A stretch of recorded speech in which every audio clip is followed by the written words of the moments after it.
ये है क्लास 11 का पॉलिटिकल साइंस का चैप्टर 6 जुडिशरी। जुडिशरी में जज एंड कोर्ट। तो सुप्रीम कोर्ट के जज को अपॉइंट करने का प्रोसेस है क्या, मतलब सुप्रीम कोर्ट में जज कैसे बनते हैं। तो सारा चीज़ कॉन्स्टिट्यूशन ने बताई। कॉन्स्टिट्यूशन मतलब संविधान, संविधान में है आर्टिकल। तो अपॉइंटमेंट ऑफ द जज to the Supreme Court of India is govern by article 124 124 124 of the constitution. Indian constitution में आर्टिकल है, अब 400 से ज़्यादा आर्टिकल हो चुके हैं। तो 124 आर्टिकल जो है वो बताता है कि सुप्रीम कोर्ट के जज को कैसे अपॉइंट किया जाएगा, क्या प्रोसीजर है। अब उसके लिए क्या क्राइटेरिया है। A person is eligible to appointed as a Supreme Court जज if he or she is, पहली बात तो वो इंडिया का सिटीजन होना चाहिए, सिटीजन ऑफ इंडिया, नागरिक होना चाहिए इंडिया का, जब भी सुप्रीम कोर्ट में जज बन सकता है। मतलब किसी विदेशी को जज नहीं बना सकते। इसके अलावा हैव बीन ए जज of A High Court for at least 5 year. Supreme court का जज बनने के लिए किसी भी हाई कोर्ट अपने हर एक स्टेट के अपने अलग अलग हैं। सुप्रीम कोर्ट एक ही है जो कि है नई दिल्ली में।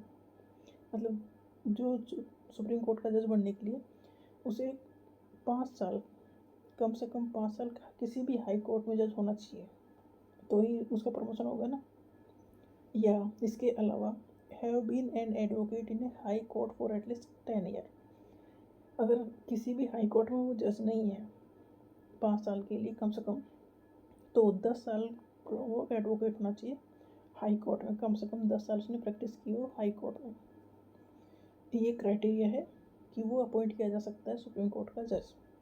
अब अपॉइंट कौन करेगा, कोलेजियम सिस्टम से अपॉइंट होगा। कोलेजियम सिस्टम मतलब चीफ जस्टिस ऑफ इंडिया, उनके साथ होंगे 4 सीनियर मोस्ट सुप्रीम कोर्ट के जज, वो नाम की लिस्ट रिकमेंड करेंगे। Chief justice of India plus 4 senior most supreme court के जज, क्योंकि हाई कोर्ट के जो जज हैं उनका पता होता है इन्हें, इनके पास लिस्ट आएगी। तो chief justice of India and 4 senior most supreme court के जज ये कॉलेजियम बनाते हैं, मतलब इस ग्रुप को कहते हैं कॉलेजियम। ये नाम को रिकमेंड करेंगे।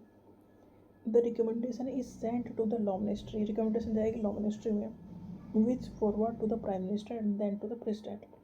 लॉ मिनिस्ट्री से जाएगा नाम प्राइम मिनिस्टर के पास, प्राइम मिनिस्टर से जाएगा प्रेसिडेंट के पास।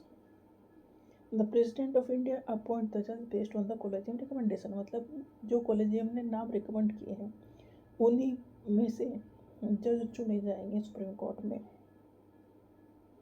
तो जो उन्होंने नाम दिए वो लॉ मिनिस्टर को देंगे, लॉ मिनिस्ट्री देगी प्राइम मिनिस्टर को, प्राइम मिनिस्टर देंगे प्रेसिडेंट, और प्रेसिडेंट उन्हें अपॉइंट करेंगे। तो कॉलेजियम में कौन है, चीफ जस्टिस ऑफ इंडिया और इनके अलावा 4 सीनियर मोस्ट सुप्रीम कोर्ट के जज, ये नाम को रिकमेंड करेंगे।